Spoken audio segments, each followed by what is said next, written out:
मेरे पति ने 4 अनजान आदमियों को एक रात हमारे घर रुकने के लिए जगह दे दी। बाहर जोरों की बारिश हो रही थी और मैं अपने पति के साथ सो रही थी। अचानक उन आदमियों के कमरे से जोर जोर की आवाजें आने लगीं। मैं डर गई कि कहीं ये लोग चोर तो नहीं है जो हमारे घर चोरी कर रहे हो। मैं जब उठकर दूसरे कमरे में गई तो वहां का नजारा देखकर मेरे रोंगटे खड़े हो गए। उन लोगों ने पूरी रात मेरे साथ कुछ ऐसा किया कि कमरे में मेरी चीखें गूंजने लगी और मेरे पति ने। हेलो दोस्तों, आज की इस रोमांचक कहानी में आप सभी का स्वागत है। मेरा नाम सीमा है और मेरी शादी कुछ ही सालों पहले अमित से हुई थी। ये अमित की दूसरी शादी थी। उनकी पहली पत्नी का देहांत किसी बीमारी की वजह से हो गया था। अमित को अपनी पहली पत्नी से एक बेटी भी है जिसका नाम रिया है। जब मैं इस घर में आई थी तब रिया 15 साल की थी। अब हमारी शादी को 7 साल हो गए हैं और रिया भी अब 22 साल की हो गई है और कुछ ही दिनों पहले उसकी शादी भी हो गई है। रिया की शादी करवाने के बाद मेरे पति हमेशा की तरह मुझे गांव में छोड़कर शहर चले गए थे और मैं फिर से अपने घर में तन्हा और अकेली रह गई थी। अमित रिया की शादी करवाने के लिए ही कुछ दिनों के लिए वापस गांव आ गए थे, पर इतने सगे संबंधी और रिश्तेदार आए हुए थे कि मुझे उनके साथ अकेले वक्त बिताने का मौका ही नहीं मिला। ससुराल पहुंचकर जब मेरी बेटी रिया का कॉल आया तो उसने कहा, माँ, मैं यहाँ बहुत अच्छी हूँ और मैं इस शादी में बहुत खुश हूँ। मेरे पति मुझसे बहुत प्यार करते हैं और हर वक्त मेरे साथ ही गुजारना चाहते हैं। वो तो मुझे एक पल के लिए भी अकेला नहीं छोड़ते। रिया की सारी बातें सुनकर मैं बहुत खुश थी कि चलो, मेरी बेटी को एक अच्छा घर तो मिला, क्योंकि उसकी शादी करवाने के चक्कर में हमने अपने खेत तक गिरवी रख दिए थे। अब हमारे सिर के ऊपर बहुत कर्जा हो गया था।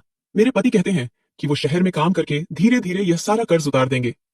मैं जब शादी करके इस घर में आई थी तो रिया बहुत छोटी थी और इसी वजह से अमित ने दूसरी शादी की थी ताकि रिया को माँ का प्यार मिल सके।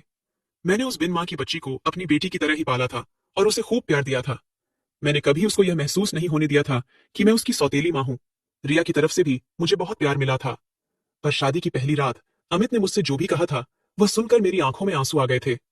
मैं सोच भी नहीं सकती थी कि शादी की पहली रात ही मेरे पति मुझे ऐसा कुछ कहेंगे। उन्होंने कहा था कि वह अपनी पहली पत्नी से बहुत प्यार करते थे और वो ये दूसरी शादी करना भी नहीं चाहते थे, लेकिन उनकी माँ ने उनके ऊपर बहुत दबाव डाला था, जिस वजह से उन्हें दूसरी शादी करनी पड़ी। जब से मेरे पति की पहली पत्नी की मौत हुई थी तब से मेरे पति शहर में ही रहने लगे थे और वहीं पर काम किया करते थे। गांव का सारा काम और खेत वगैरह मेरे सास ससुर ही देखा करते थे। मेरे पति को जब भी छुट्टी मिलती वह मेरे पास आ जाया करते थे, लेकिन जब वह चले जाते थे तो मैं तन्हा रात गुजारती थी और उनके प्यार के लिए तड़पती रहती थी।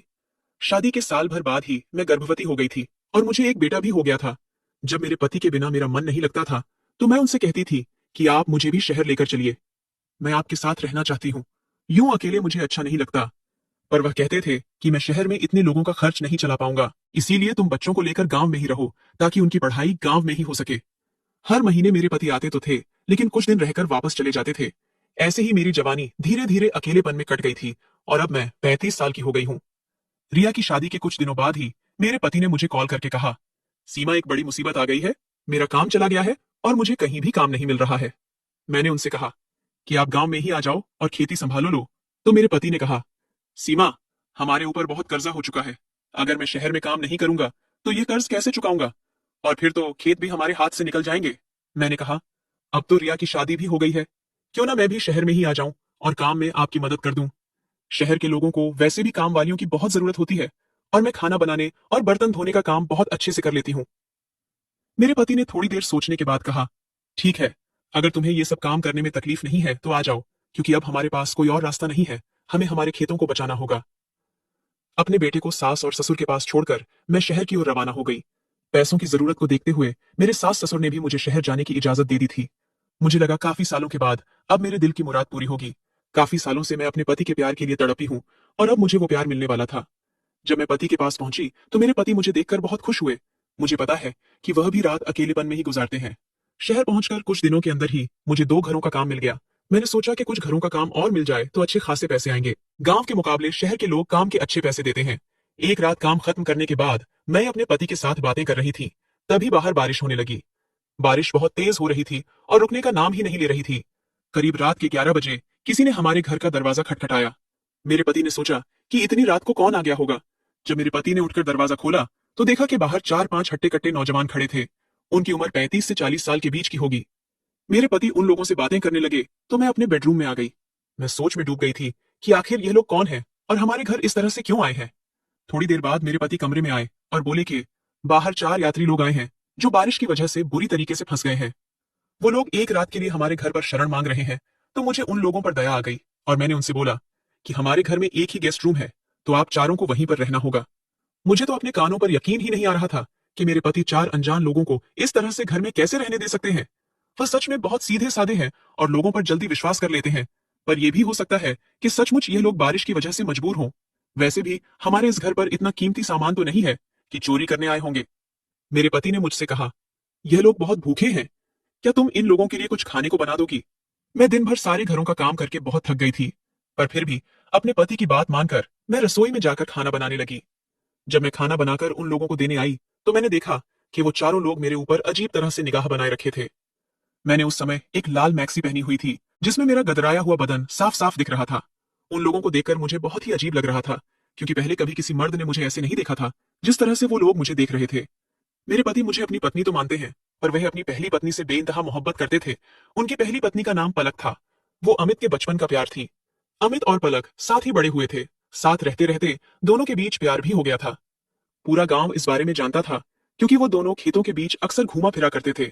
लेकिन धीरे धीरे जैसे ही पलक जवान होती गई, तो उसके पिता उसे अमित से मिलने नहीं देते थे।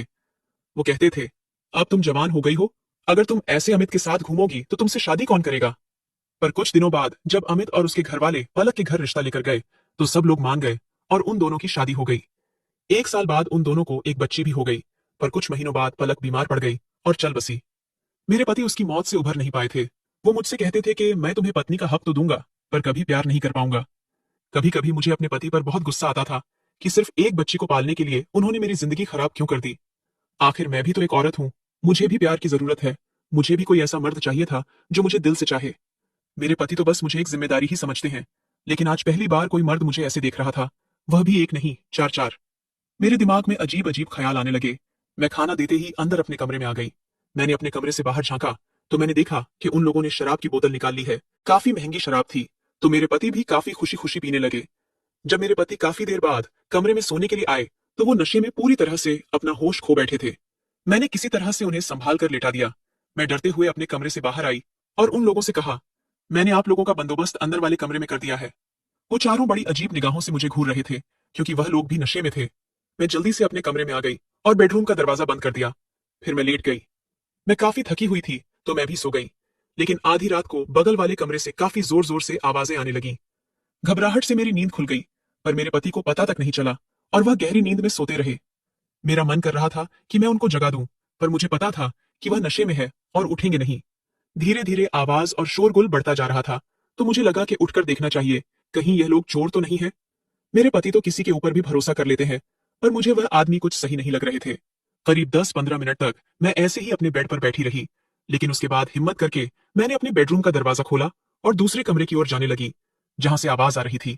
मुझे बहुत घबराहट हो रही थी। मैंने धीरे से उस कमरे का दरवाजा खोला, तो वहां कमरे के अंदर मौजूद 3 आदमियों की नजर मुझ पर पड़ गई। एक आदमी फुर्ती के साथ मेरे पास आया और मुझे अंदर खींचकर दरवाजा बंद कर दिया। मैं बहुत घबरा गई कि यह लोग मेरे साथ कुछ बुरा करने वाले हैं। मुझे देखते ही वे बहुत ही अजीब निगाहों से मेरी तरफ देखने लगे और मेरे करीब आने लगे। मेरा गला सूखने लगा और डर के मारे मेरी आवाज बंद हो गई। इनके चौथे साथी की लाश खून से लथपथ कमरे में पड़ी हुई थी। अब बाकी के बचे 3 लोग मुझे शायद जिंदा न छोड़े। मैं बहुत घबरा गई, क्योंकि मैं कत्ल की गवाह बन चुकी हूँ और उस चौथे इंसान को इन तीनों में से ही किसी ने मारा होगा। एक आदमी ने मुझे उठाया और उठाकर सीधा बेड पर पटक दिया। मुझे लगा कि शायद यह लोग मुझे मार डालेंगे, पर उन लोगों ने ऐसा कुछ नहीं किया। वे अपने जैकेट उतारने लगे और उसके बाद मेरे साथ जो कुछ भी हुआ, वो बहुत दर्दनाक था। रात भर मेरी चीखें गूंजती रहीं। जिंदगी भर मैं जिस चीज के लिए तरसती रही हूँ, वह मुझे 3 अनजान लोगों से अपनी मर्जी के खिलाफ मिल रहा था। मेरे चेहरे का भाव बदलता जा रहा था। कभी मैं डर से बिल्कुल भी नहीं हिल पा रही थी, तो कभी मुझे अच्छा लग रहा था। दिल और दिमाग बेकाबू हो गए थे। कभी मुझे रोना आ जाता था, तो कभी मुझे दर्द होता, और कभी लगता कि अपने आप को बचाने के लिए मैं कुछ करूं, पर मैं बेबस और मजबूर बनकर ही रह गई। अगर मैंने उन लोगों को मना कर दिया, तो वह मुझे भी मार डालेंगे, क्योंकि उन लोगों ने कत्ल किया है। उसके बाद एक आदमी उठा और एक कंबल से उस लाश को लपेट दिया और घर से बाहर निकलकर उस लाश को अपनी गाड़ी में छुपा दिया। फिर 2 आदमी मिलकर कमरे को साफ करने लगे, खून के धब्बों को मिटाने लगे, और तीसरा आदमी मेरे साथ था और वो मुझे संभाल रहा था, क्योंकि मैं ही इकलौती गवाह थी जिसे पता था कि इन लोगों ने क्या कांड किया है। जब सब कुछ साफ सुथरा हो गया, तो वह तीनों फिर से मेरे पास आ गए। मुझे लगा अगर मैं चिल्लाऊंगी तो कमरे से शायद मेरी पति आकर मुझे बचाए, पर अगर इन लोगों ने मेरे पति को भी मार दिया तो क्या होगा? जो सजा 1 खून की है, वही सजा 3 खून की भी है। सजा तो उतनी ही मिलेगी। मैं ये सब सोच ही रही थी कि अचानक से एक आदमी ने मेरे मुंह पर कुछ लगा के मुझे बेहोश कर दिया। उसके बाद क्या हुआ पता नहीं।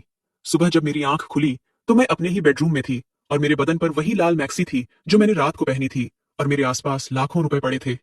मेरे पति ने मुझसे कहा कि वह अनजान आदमी चले गए हैं और अब 10 बज चुके हैं। तुम तो काफी देर से सो रही हो, आज काम पर नहीं जाना है क्या? मैं तो कुछ भी समझ नहीं पा रही थी। तभी मेरे पति ने कहा कि जाते वक्त उन लोगों ने हमें 5 लाख रुपए दिए हैं। ये सुनकर तो मुझे विश्वास ही नहीं हो रहा था। मेरे पति ने कहा कि मैं पैसा लेना नहीं चाहता था, पर हमने उन लोगों की मदद की। उसके बदले में वह लोग हमारी मदद करना चाहते थे। मैंने सोचा कि कहीं उन लोगों ने इन्हीं पैसों के लिए तो अपने चौथे साथी का कत्ल नहीं कर दिया। आखिर वो लोग इतने पैसे किस बात के देकर गए हैं?